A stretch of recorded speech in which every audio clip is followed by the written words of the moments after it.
भारत नेपाल सिर्फ दो देश नहीं बल्कि सदियों पुराना रिश्ता, रोटी का भी, बेटी का भी और भरोसे का भी। लेकिन सोचिए, जब यही रिश्ता बॉर्डर पर घंटों लंबी लाइनों में फंस जाए, जब नेपाल घूमने का उत्साह भंसार की भीड़ में दम तोड़ने लगे, तो क्या होगा?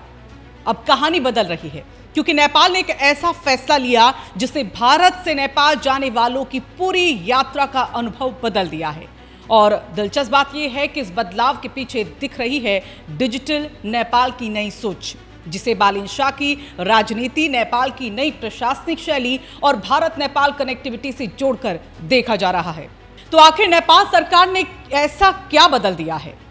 कैसे अब बिना घंटों लाइन में लगे नेपाल बॉर्डर पार किया जा सकेगा? और क्यों यूपी, बिहार और उत्तराखंड के लाखों लोगों के लिए ये खबर किसी राहत से कम नहीं है? आइए समझते हैं इस पूरी कहानी को। नमस्कार, आप देख रहे हैं रायशुमारी और मैं हूं आपके साथ ऋतु बिष्ट। अगर आपने कभी अपनी गाड़ी से नेपाल की यात्रा की है तो आप ये जानते होंगे कि बॉर्डर पार करना कितना मुश्किल हो जाता है। सोनोली बॉर्डर हो, बनबसा हो, गौरीपंटा हो या फिर जोगबनी। त्योहारों के वक्त की बात करें तो छुट्टियों के मौसम में कई किलोमीटर लंबी लाइनें लग जाया करती थी। लोग घंटों खड़े रहते थे सिर्फ एक भंसार परमिट यानी व्हीकल एंट्री पास के लिए। पर अब नेपाल सरकार ने इस पूरी व्यवस्था को डिजिटल कर दिया है। जी हां, अब भारत से नेपाल जाने वाले लोग अपने वाहन का ऑनलाइन रजिस्ट्रेशन पहले से कर सकेंगे। और यही नहीं, अगर नेपाल में रहते हुए आपकी परमिट अवधि खत्म हो जाए तो अब वापस बॉर्डर आने की भी जरूरत नहीं पड़ेगी। आप नेपाल के अंदर से ही ऑनलाइन परमिट रिन्यू करा सकेंगे, यानी कम झंझट, कम इंतजार और ज्यादा आसान यात्रा। नेपाल सरकार ने इसे Nepal national signal window system के तहत शुरू किया है और इस नई डिजिटल सेवा का शुभारंभ नेपाल के वित्त मंत्री डॉक्टर स्वर्णिम वाग्ले ने किया है। नेपाल के कस्टम विभाग का दावा है कि इससे न सिर्फ पर्यटकों को राहत मिलेगी बल्कि फर्जीवाड़ा भी रुकेगा और पूरी प्रक्रिया ज्यादा पारदर्शी बनेगी। अब जरा सोचिए, हर साल उत्तर प्रदेश, बिहार और उत्तराखंड, पश्चिम बंगाल और दिल्ली से लाखों भारतीय पर्यटक नेपाल की ओर जाते हैं। इस दौरान कोई पशुपतिनाथ के दर्शन के लिए जाता है, कोई पोखरा घूमने, कोई काठमांडू की वादियों में छुट्टियां बिताने, तो कोई नेपाल के कैसीनो और पर्यटन स्थलों का आनंद लेने। लेकिन सबसे बड़ी परेशानी क्या होती थी? बॉर्डर पर इंतजार। कई बार लोग 3 से 4 घंटे सिर्फ कागज जमा करने के लिए लगते थे। वाहन की डिटेल, डॉक्यूमेंट चेक, फीस जमा करना और फिर परमिट लेना। लेकिन अब ये सब ऑनलाइन हो जाएगा। नेपाल सरकार की वेबसाइट पर जाइए, वाहन की जानकारी भरिए, ऑनलाइन फीस जमा कीजिए और एक QR कोड डाउनलोड कर लीजिए। और इसके बाद नेपाल बॉर्डर पर वही QR कोड दिखाया जाएगा और एंट्री पॉइंट, यानी अब नेपाल यात्रा पहले से ज़्यादा स्मार्ट होने जा रही है। और दोस्तों, इस फैसले को सिर्फ एक हम तकनीकी बदलाव की तरह समझना जो है वो गलती होगी, क्योंकि इसके पीछे नेपाल की बड़ी रणनीति भी अब दिखाई देती है।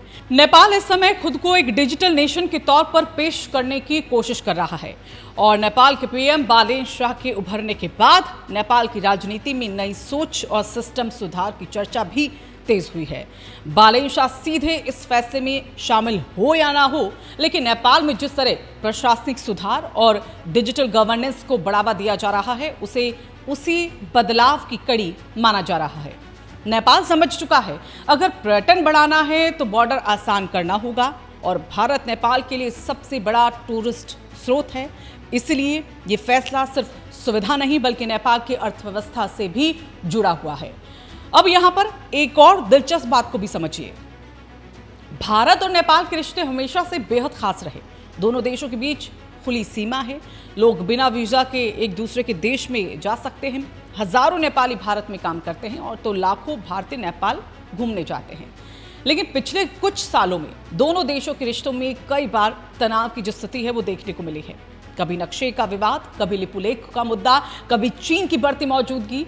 और ऐसे माहौल में नेपाल का ये कदम एक सकारात्मक संकेत के तौर पर माना जा रहा है, क्योंकि इससे सीधे भारतीय यात्रियों को फायदा मिलेगा और जब आम लोगों की यात्रा आसान होती है तो रिश्ते भी मजबूत होते हैं। अब सवाल यह है कि आखिर रजिस्ट्रेशन कैसे होगा? तो पूरा प्रोसेस बहुत आसान इसमें रखा गया है। सबसे पहले नेपाल कस्टम विभाग की ऑफिशियल वेबसाइट पर आपको जाना होगा। वहां हमारी सेवा सेक्शन में जाकर TIV यानी टेम्पररी इंपोर्ट व्हीकल ऑप्शन को आपको चुनना होगा। फिर वाहन की जो जानकारी है, पूरी डिटेल है, वो भरनी होगी और उसके बाद ऑनलाइन फीस आपको जमा करानी होगी और फिर आपको मिलेगा एक QR कोड और यही QR कोड बॉर्डर पर आपको दिखाना होगा। यानी अब फाइलों का ढेर नहीं, लंबी लाइन नहीं और बार बार कस्टम ऑफिस के चक्कर नहीं।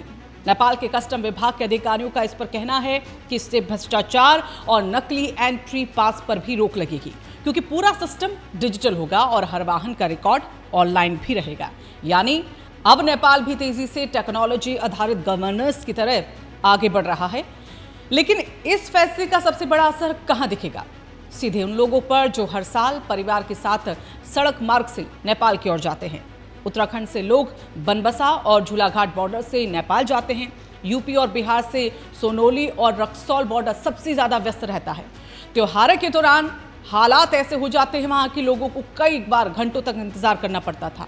अब अगर डिजिटल सिस्टम सही तरीके से लागू हो गया तो ये यात्रा काफी आसान हो सकती है। हालांकि अब सबसे बड़ा सवाल यही होगा कि क्या जमीन पर भी ये व्यवस्था उतनी ही आसान होगी जितनी घोषणा में दिखाई जा रही है? क्योंकि दक्षिण एशिया में कई बार डिजिटल सिस्टम लॉन्च तो हो जाते हैं, लेकिन बॉर्डर पर पुरानी व्यवस्था ही चलती रहती है।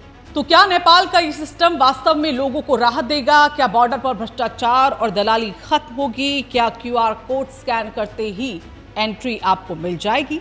ये सब आने वाले दिनों में साफ हो पाएगा। लेकिन फिलहाल इतना जरूर है कि नेपाल ने भारत से आने वाले यात्रियों के लिए एक बड़ा कदम उठा लिया है और अगर ये सफल रहा तो भारत नेपाल बॉर्डर यात्रा का पूरा अनुभव बदल सकता है आने वाले वक्त में। तो क्या आपने कभी सड़क मार्ग से नेपाल की यात्रा की है? क्या आपको भी इस दौरान बॉर्डर पर घंटों इंतजार करना पड़ता था? और क्या आपको लगता है कि नेपाल का ये डिजिटल सिस्टम सच में गेम चेंजर साबित होगा? अपनी राय हमें कमेंट करके जरूर बताइएगा। वीडियो पसंद आया हो तो इसे लाइक जरूर करें। ऐसी ही दिलचस्प और ग्राउंड से जुड़ी खबरों के लिए चैनल को सब्सक्राइब करना बिल्कुल ना भूलें और इस वीडियो को उन लोगों तक जरूर पहुंचाएं, जरूर शेयर करें जो अगली नेपाल ट्रिप की प्लानिंग कर रहे हैं।